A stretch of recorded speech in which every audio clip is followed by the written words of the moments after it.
Hi, I'm Matt Rosetta, the founder and CEO of N6A, and I'm joined by a very, very special guest today, Chuck Surack. Chuck is the founder and CEO of Sweetwater, which is the largest online retailer of musical instruments and audio equipment in the United States. Also, N6A is a very proud partner of Sweetwater's.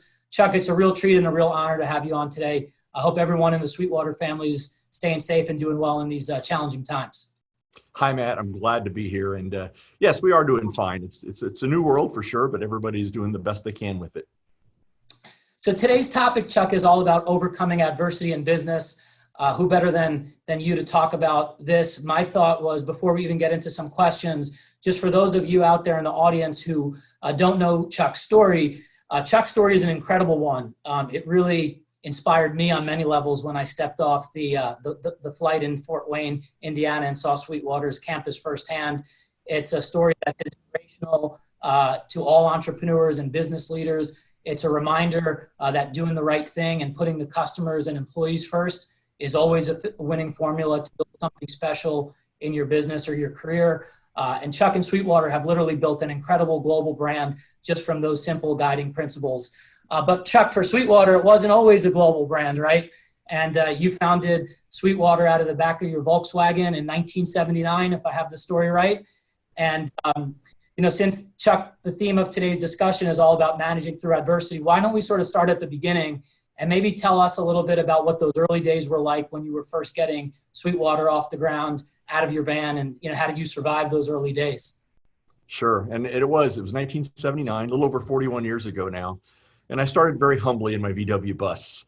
I had been on the road as a musician. I played saxophone and keyboards and came home and started the recording studio with that VW bus. And most people didn't think about a recording studio being in Fort Wayne, Indiana. They expected them to be in New York City, in Nashville, maybe in LA.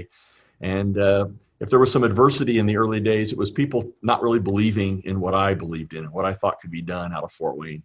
And so for many, many years, I didn't get a lot of support from the friends and from professionals. And I have kind of a running joke for probably the first 20 years. Even my parents would ask me when I was going to get a real job.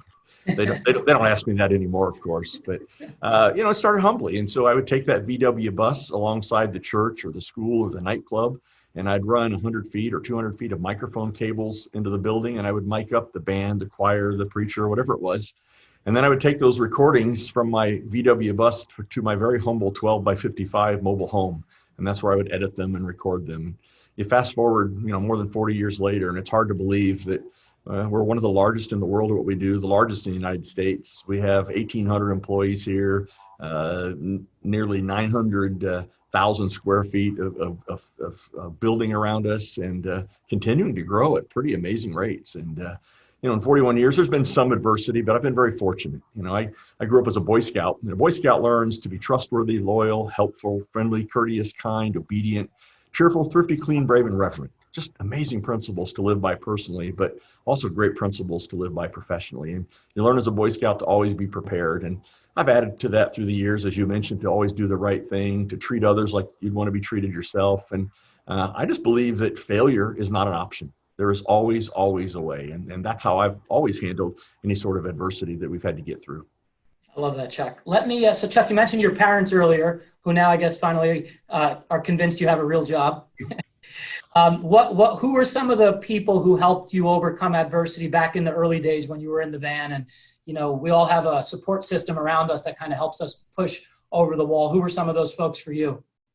Yeah, and I'm sure my story is not much different than most, but particularly my father. My father happened to be a chemical engineer, but he also was an entrepreneur on the side. He had many, many businesses as I was growing up, and he was the one that encouraged me and really pushed me. And I remember very clearly one of the few other jobs I had and getting a paycheck every other Friday.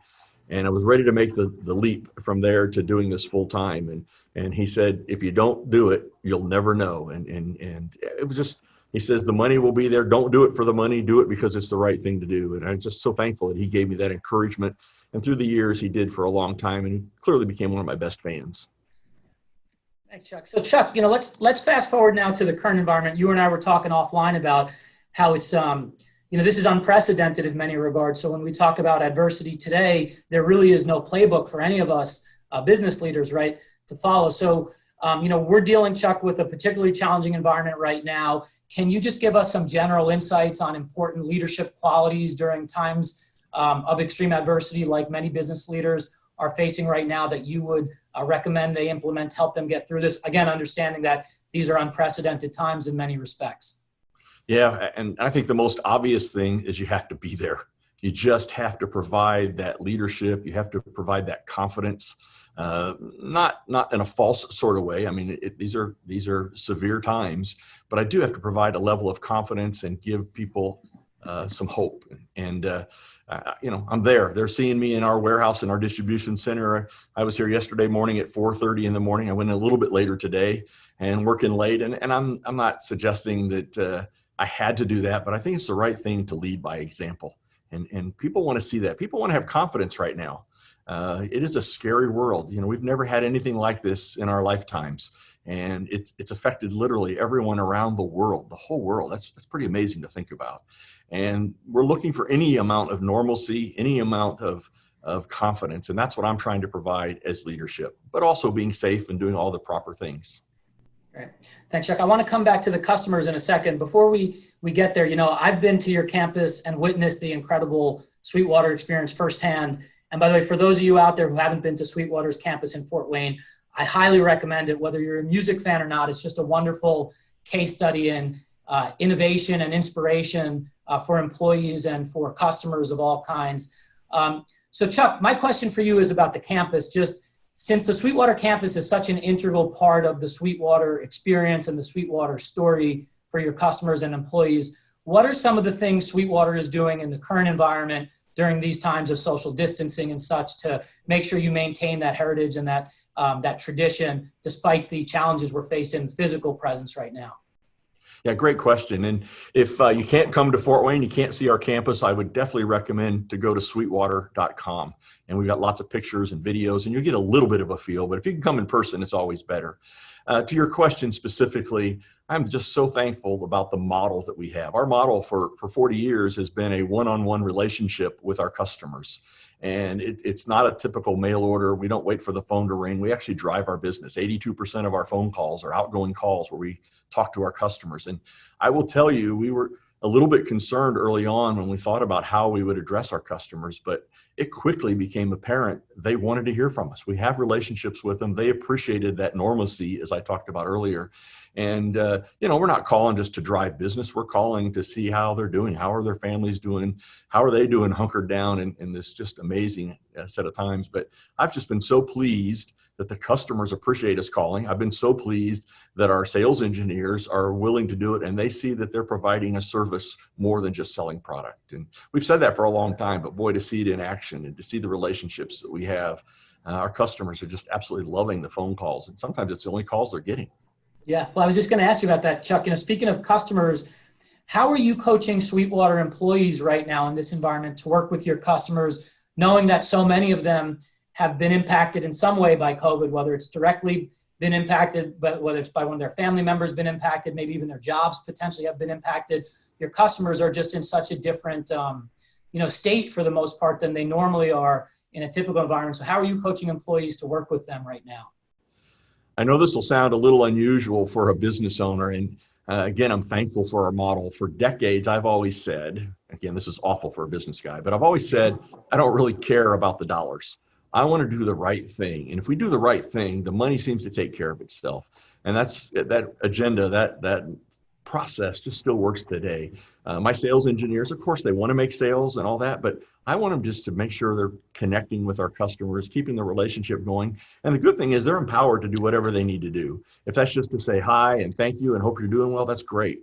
If that's to work out some special financing or extended terms, all of our sales engineers are empowered to do whatever they need to do to help the customer in these unprecedented times. Amen, Chuck.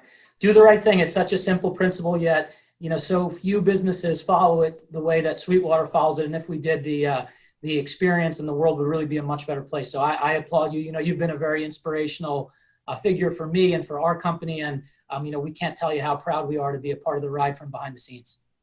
Thank you, man. I'm so thankful for the relationship we have, and I'm looking for many years of great work out of both sides to come. Likewise. I can't wait to get to Fort Wayne soon. Hopefully it's sooner rather than later. Absolutely, I agree. Hey, Chuck, thanks for everything. Appreciate your time today. Everyone out there, go out to sweetwater.com if you can't make the trip in person to Fort Wayne, and please support this company. It's a wonderful company. Thank you, Matt. Thanks, Chuck. Appreciate it.